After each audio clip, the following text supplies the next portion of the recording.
Hey guys, Maxman RC, how y'all doing? I hope everybody's fine. Today we're gonna do an unboxing of another what would we call this one? A spur of the moment purchase that I decided to make. If you remember, my last spur of the moment purchase was actually this little guy from Amazon. This guy was like I think $8 at that time. I think now it went up to 9 or maybe around $20. It's a toy grade, obviously. So I don't even remember where I put the remote. I know it's somewhere around the house, but point is, y'all remember this was the last spur of the moment purchase for me. And as you can see from behind me right here, me being into RCs for the past 25 years or so, I've also accumulated a couple toy grades, and I have nothing against toy grades. They hold their own in their own place. Uh, in order to have fun, it doesn't have to be a full blown hobby grade RC. At least that's my perspective. And the other thing about me and my channel and everything that I do is to keep in mind the more frugal side of RCing. Basically, just I know not everybody can afford all that we're blessed to be able to play with. I know that not everybody can go on ahead and throw down 600, 400, or how much is a new armor vehicle, $800. And I understand that. Everybody should understand that too. So I like going through toy grades once in a while just to see what I find. Like that $8 one from Amazon, the little Corvette which I found at I think it was a Walgreens for $20.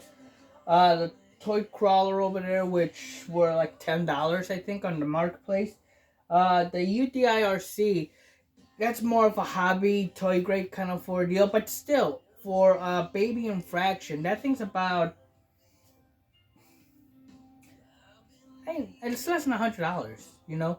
So today we're gonna go with another crawler, which is what they call it. It's a crawler, and I have it right here, and I have the batteries, or I had the batteries ready at one place.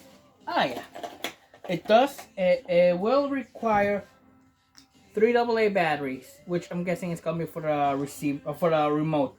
So we're gonna go ahead and leave those guys there, and here we go. This guy right here. Let me change the light for a second here. There you go. That's a little bit better. This is. I think I've seen it called a Jix. I mean, Ripsaw or something along those lines. Basically, it's a tank style RC with the treads, gull wing doors. It's supposed to fit regular GI Joe sizes. And let's go ahead and unbox it. Let's see what all it includes. This guy was under $80, so it wasn't that bad of a deal. I think it was, to be precise, 75-ish or something like that, and the prices haven't really fluctuated a lot throughout the time that I've been keeping an eye on this. I've been wanting this guy for quite some time now, and I'm really happy that I finally went ahead and I pulled the trigger on it. Like I said, I've been keeping an eye on it for, I want to say, probably the past year and a half or so. So I decided finally at 2 in the morning last night that, you know what, I'm gonna pull the trigger on it. Let's go ahead and see it, and let's pop the box open real quick here.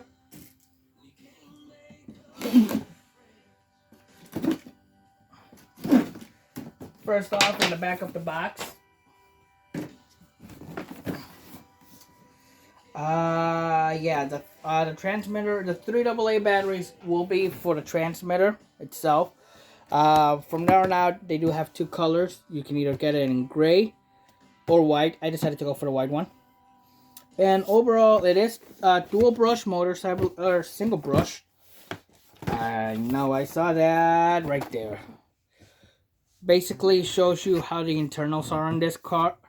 Basically, again, this is more of a toy grade RC more than anything. But I've heard a lot of good stuff about it, and I figure for less than $100, what do I have to lose? So let's pop it open here and let's see what we got here. A very decent packaging, actually. So we have the instruction manual, crawler high-speed drifting vehicle. So here we go. Tank, the remote, does include a battery. Forward, reverse. We don't read that. Chinese, I don't read it. Alright, next online seems to be the actual car. So let's move these guys out of the way here.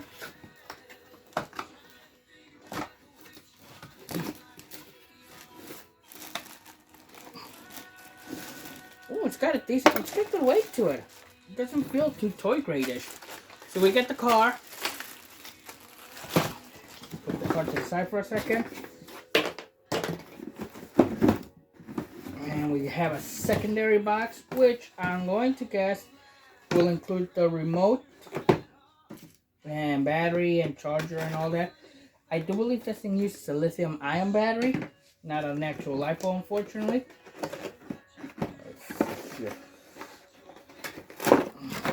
Yep. Alright, now I'm a little worried because there's no batteries in sight for the crawler itself.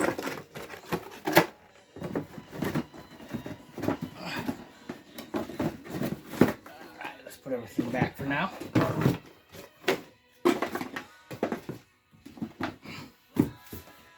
Now that we got this out of the way. Whee! Don't tell my wife I broke something. Alright, I'm gonna bring you guys closer down to my level.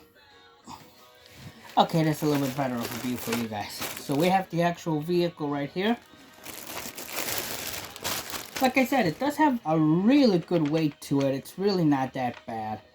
The vehicle, we get your basic pistol grip transmitter very cheaply. It does feel really, really cheap. It feels really, really lightweight. But again, what do we expect out of something for less than $100, right? Even though, to be honest, the transmitter for the baby infraction, it actually feels so much heftier, so much better. I mean, I'm hoping I'm going to be able to swap out the receiver and transmitter on this thing, but I highly doubt it. And, alright, so, whoa. You know, I did mention that it can fit action figures in here. Gullwing doors. The Mercedes has nothing to this. Okay, so that's sad. The car does have built-in LEDs up top. Unfortunately, those are the only LEDs. None of these guys light up. They're just for looks.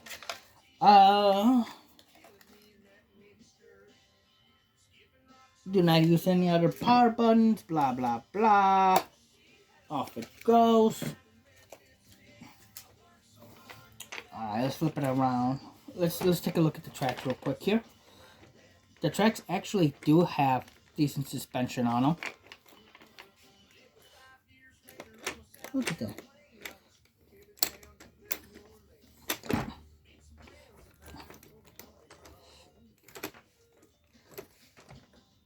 They seem to have a little bit of metal on it.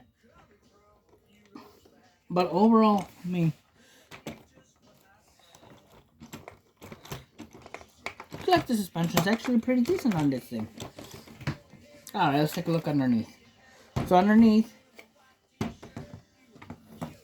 we do have the battery tray. Unfortunately, it has one of those annoying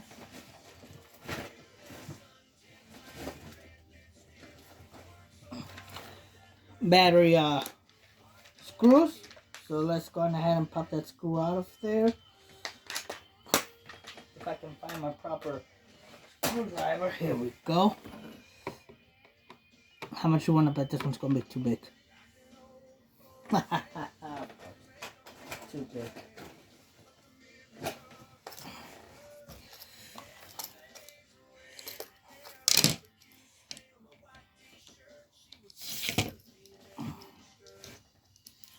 Alrighty.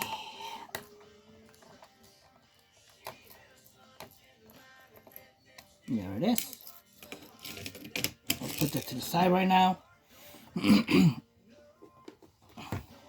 Pop one, pop two, and there's everything else.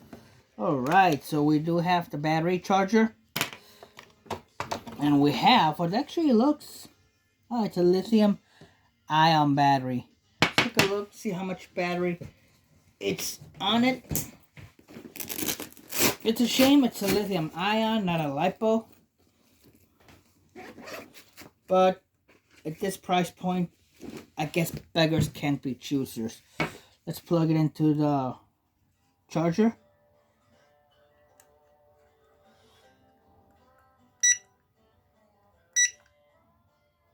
Lithium ion, 73% battery. So that only means one thing. Let's go on ahead and put the battery in it. Put the batteries on the transmitter. We'll take a look. Let's go. And we're back. Alright, we went ahead and I put the battery in. And let's give it a rip. So a quick test on here. And then keep your eyes open. Maybe tomorrow I'll probably go on ahead and do a full review on this guy out in the real world outside. So remember, I will always say this. Radio will always turn the radio on first. You don't want to risk a runaway by turning the car on first. So radio on all the time first. And then you can go on ahead and mess with the car. Sorry, I'm kind of messing with the lighting. So radio on. Push on and off. Beep, beep, beep. 3 beeps. There you go. So like I said, this is more of a tank style. So left or right, there's no actual left or right servo. It's more of a... Wow. Something is going on with the lighting here, isn't there? I'm sorry, give me a second. See if I can fix this.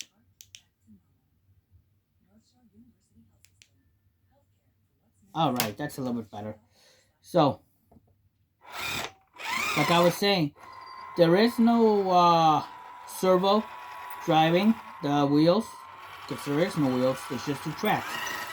So, basically,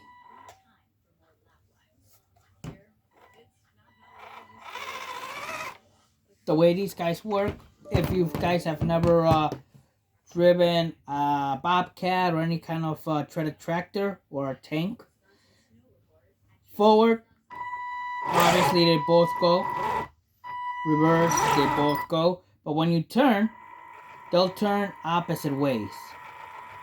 They'll either turn opposite ways or they'll turn just one at a time.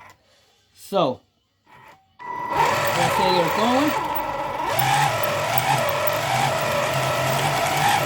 and you see one stopping because I'm turning the wheel that way.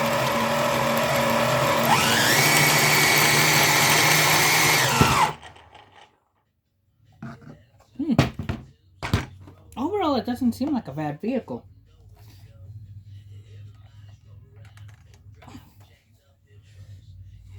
Move this guy out of the way. Let's see if it'll make it up there.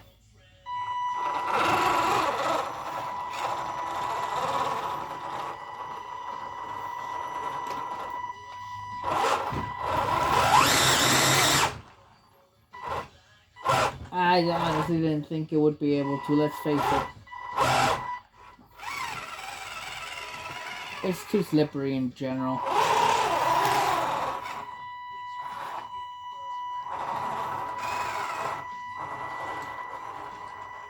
Oh.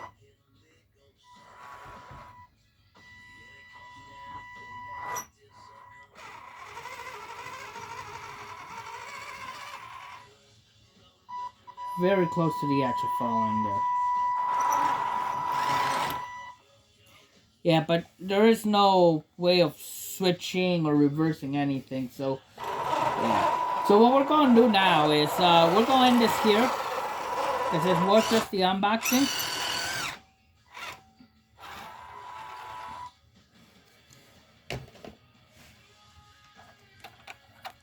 Sorry, give me 1 second.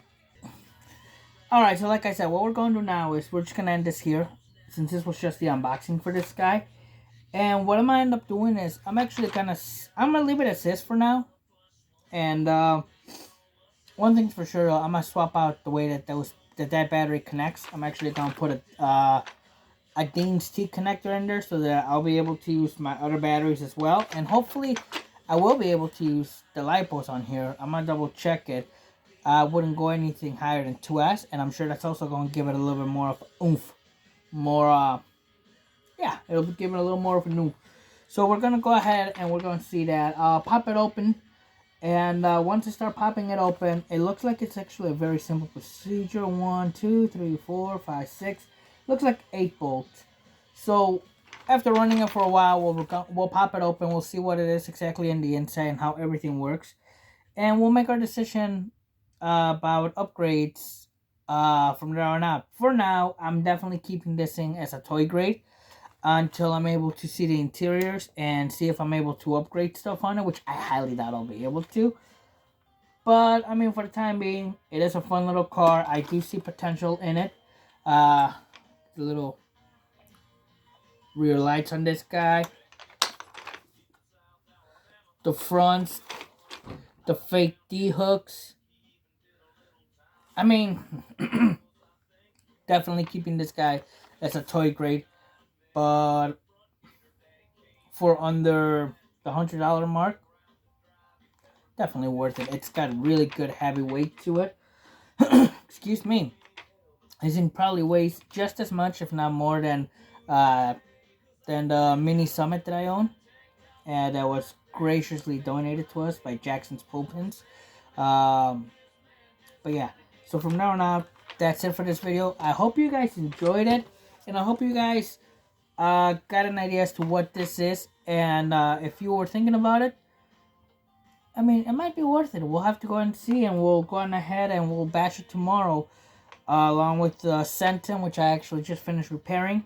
I sent it flying and cracked a rear arm. And actually, I didn't crack the rear arm. I completely obliterated one of the rear arms. And I cracked the front arm. So I just went ahead and put RPM arms on there. And the Typhon I also killed by destroying the shock tower. Which, by the way, Arma, if you ever watch this video, can you please separate the shock tower from the differential covers? Because that's just a pain in the butt. Alright? Just separate them. Alright? It's not that difficult. So, guys, this has been Mexman with this little tank toy RC, and stay safe.